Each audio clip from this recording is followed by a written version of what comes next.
UgandaEyenkya. We need to recognize one thing as leaders, yourselves as leaders of parliament, those of us who are active in parties, and any Ugandan who is interested in the struggles that we've been at for the last 62 years.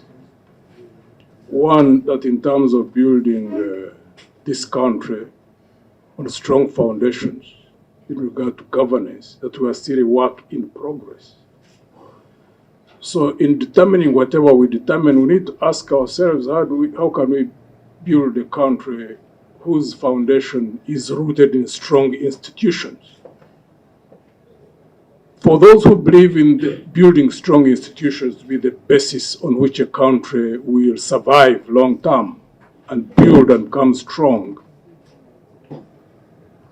we would like to urge you to ensure that the status quo remains. Why so? Because right now, the environment in which we are operating is quite testing.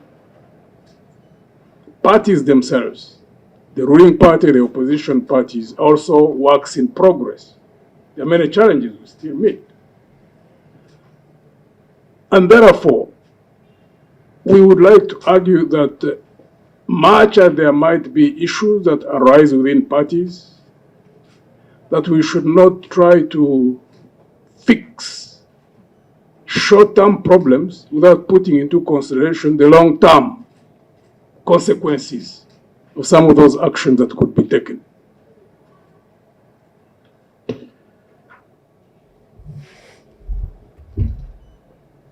In this world, whether they are democracies, whether they are authoritarian regimes, at the end of it all, you'll find that they are rooted on strong institutions. Strong institutions is what makes strong states, strong countries. We need to keep focused on that and not divert from that.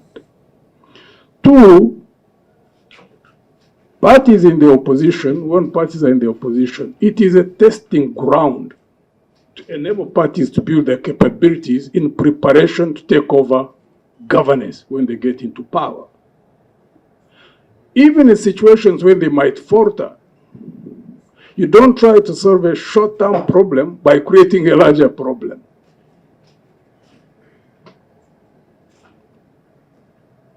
We have had experiences, some of us. At some point, we operated in what used to be the largest opposition party. So we talk from experience. We had two experiences where, at one point, we had an internal election for a leader of opposition.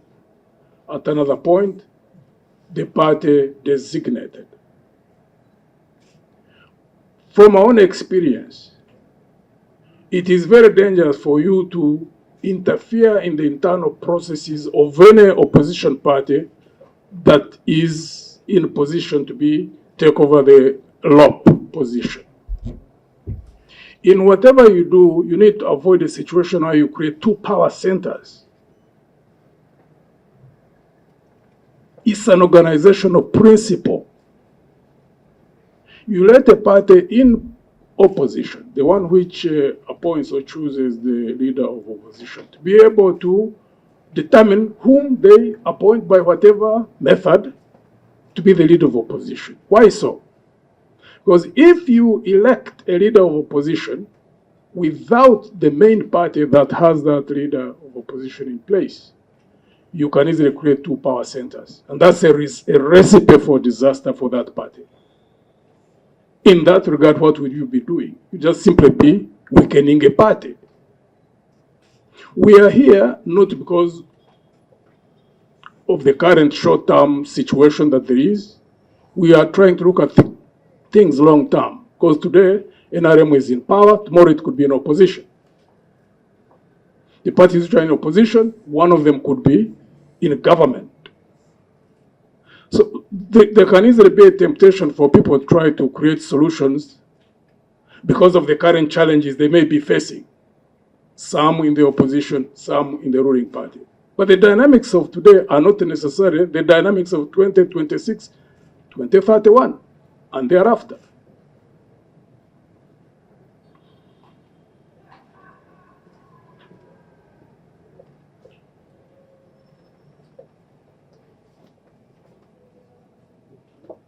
And in that regard, I'd also like to refer to what the Deputy Chair was telling that there were a series of risks within NUP, that therefore this bill could seek to fix that situation. If there are any internal challenges within NUP or any other opposition party, it should be left that party to be able to resolve those internal contradictions. Right now, if a party in opposition, whichever it would be, if you appoint a leader of opposition from outside their control, you have created a second power center. From our own experience, we've never had that kind of situation. But we applied skills and maintained cohesion of the party until we were able to make the necessary changes. So when you have got an opposition party, and all of us who are in the opposition parties need to know that whatever you are doing within the party is being observed by the rest of the country. The opposition party, when you are in the opposition, is a testing ground. One hopes that we'll reach a point when there will be maturity in this country for people to ask themselves, can we trust the party with power? If it's a party which is within power and is not able to manage itself or manage power itself, that's the position that hopefully would lead the population to decide that this party should be moved out of power. And for those contesting for power, the population will be able to make its own decisions based on how the parties themselves manage themselves, outside Parliament as well as within Parliament. We therefore would like to really ask you, the members of this committee, consistent with our team leader, what she has already asked you to do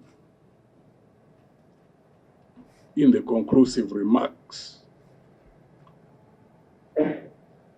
that this bill should not be passed. It's a recipe for disaster for the politics of this country. We are grappling with so many challenges.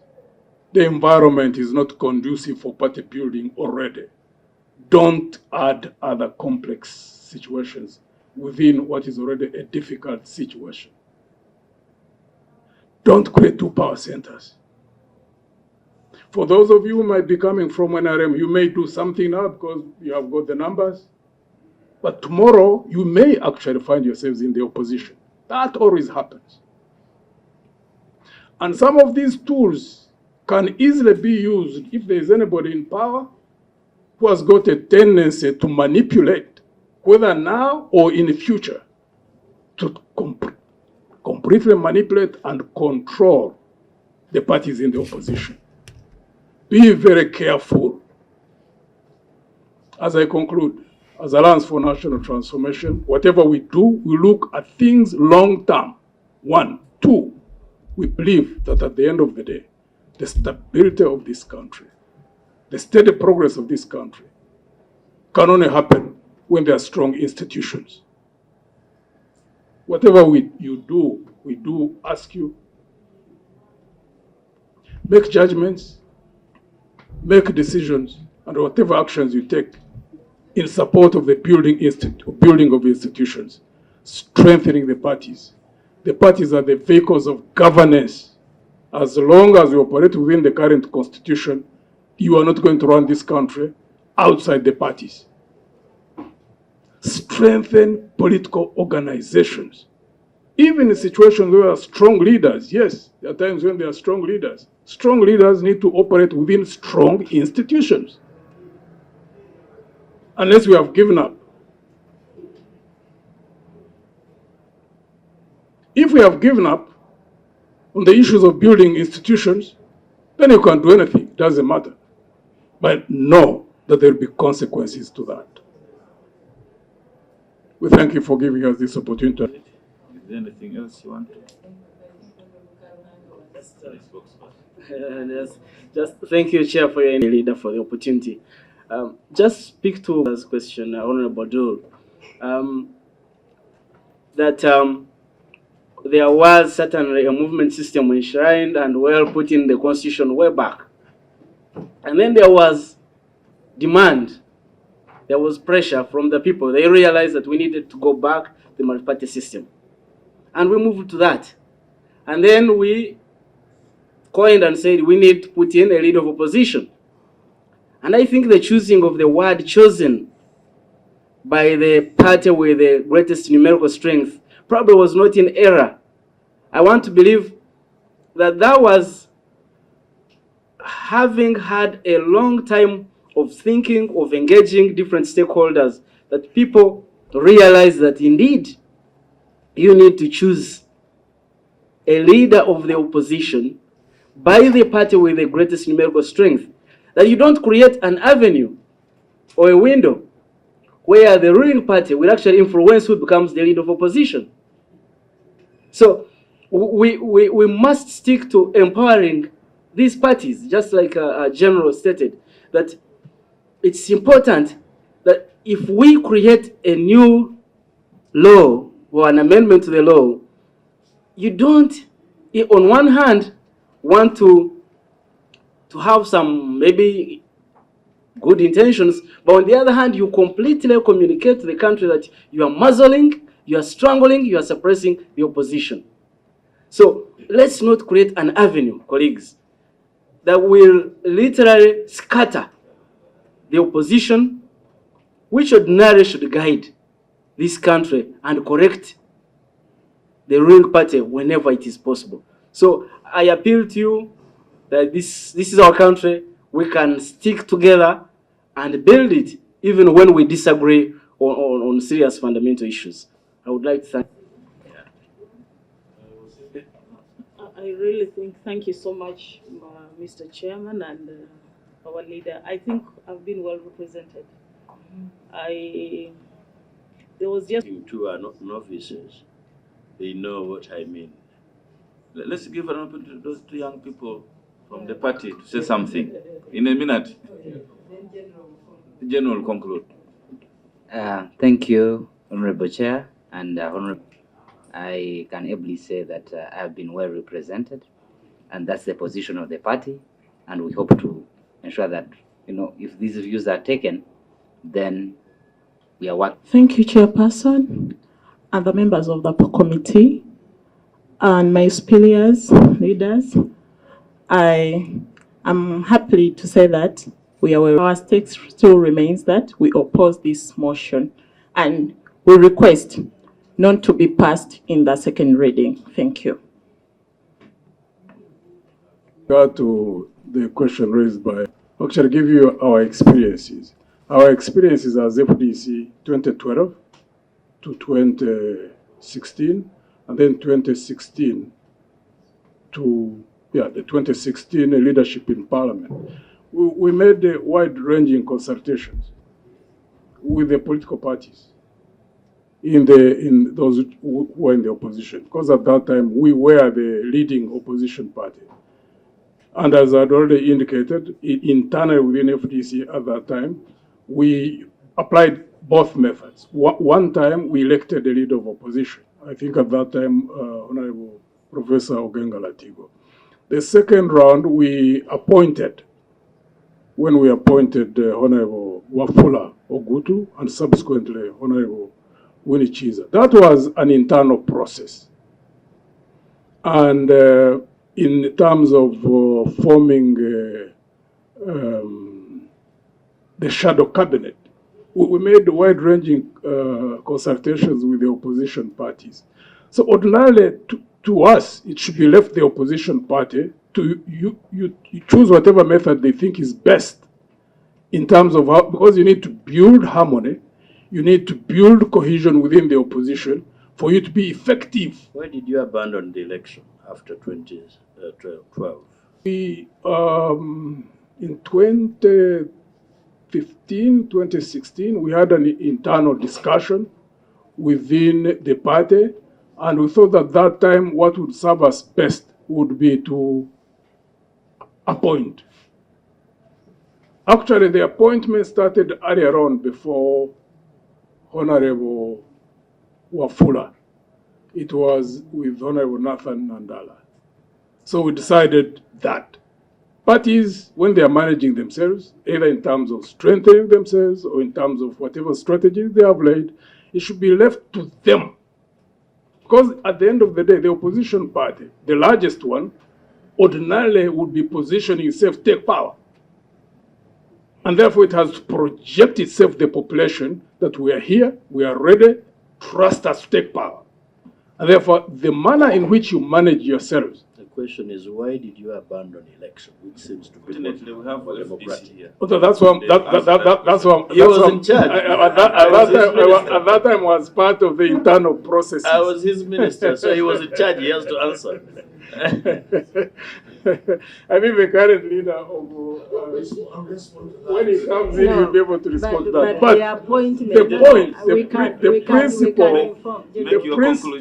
the principal point we wanted to make is that the party which happens to be the leader of opposition at any point in time should be given space to determine the method it uses. It needs to be trusted. And once it applies methods consistent with good governance, it will be adding value to the democratic process. It will also be attracting attention to itself for it to be seen to be ready to take power and lead. So don't try to fix that through laws. Leave the party to do its part, because in any case, it would have been given the mandate by the population. Basically, that's what I wanted to Thank you, General. Chair, just as in voting or by designation. Parties called to play, they always have a guidelines, first of all, in place. You would also have a specific mission. Our prayer remains, if it is in the best interest judgment of this committee, we wouldn't like to hear a situation where they say those who opposed were also, you remember in 2005, that those 4 were also correct, those are against, and then we will be mauled literally like in a lion's den. We strongly believe. Nga Alliance for National Transformation. Nga team leader waffe engeri gyagiwaddeyo mu luzungu mu committee. Abantu abakuba akalulu pate ebe eyingidde mu buyinza, wabaako pate esinza ababaka mu parliament. Eyo yeyina obuvunaanyizibwa obw'okuteekako leader wa opposition mu parliament. Kyekyo kye tuwagira nti kisigale nga bwe kityo. Kubanga gakyali mabaga, tukyazimba. Ate ndowooza yaffe nga Alliance for National Transformation, ebibiina z'emmotoka z'ebyobufuzi ssemateeka bw'atyo bw'ali. N'olwekyo kyonna kye tukola tusaanidde okulaba nti ebibiina bizibwamu amaanyi mu ngeri gye bisaanidde okuzimbibwamu, kubanga bye bikulembera eggwanga. Ne bw'okubaako obunafu obuliwo, kyonna ekisaanidde okukolebwa kwe kulaba nti biyambibwa okuzimba amaanyi we bina obunafu. Naye kati bw'osalawo nti leader wa opposition bamukubira akalulu, ebibiina byonna ebiri mu ki? Biri mu opposition. Ekisooka ojja kuba ng'otaddeko power centers 2. Oli gwe balonze alondeddwa abantu abali bweru w'ekibiina, ate nga kuliko n'ekibiina nga kiri bweru wa parliament. Ate abantu bakubira ababaka ba parliament ku musingi gw'ekibiina ekyo. Kati bw'oteekako leader of opposition alendeddwa abantu ab'ebweru w'ekibiina, ng'ekibiina si kyesaliddeko, ne kubaako power centers 2. Ekisooka awo wasobola okuvaawo akavuyo akasobola okuleeta ekibiina okubeera n'ebizibu munda yaakyo ekitayamba mu nzimba y'ebyobukulembeze mu ggwanga lyaffe. Ekyokubiri, bwe kuba nga kuliko omukulembeze oba pate eri mu gavumenti olwo nga tekkiririza mu nkola ya demokrasi, oba ng'otadde emundu mu ngalo zaayo oba weapon si mundu kwegamba weapon ekikozesebwa okuleeta akavuyo n'okunafuya abo ababavuganya kubanga ebibiina ebirala oyinza okusanga nga enamba yaabwe bw'ogigatta esobola okusinga abo abalondebwa population ne babeera n'ababaka abasingayo. Kati bwe balonda oyo awagiddwa ekibiina ekiri mu bufuzi awo wajjamu obunafu ate obusinga opposition esobola okukola ki okubeera n'ebizibu ebisinga. Ate abo abali mu gavumenti kati tubagamba ababaka nti olwaleero NRM eri mu bukulembeze enkya eyinza okwesanga mu opposition era ekyo kijja kubaawo kubanga enkyukakyuka zo zibaawo. N'olwekyo tubadde tugamba ababaka ba parliament nti byonna bye bakola kati tebabikola nga bava mu bye balaba olwaleero mu bbanga lino. Kyonna kye bakola bakikole nga kintu kya lubeerera ekizimba kubanga parliament n'ebibiina siga bya bukulembeze mu ggwanga.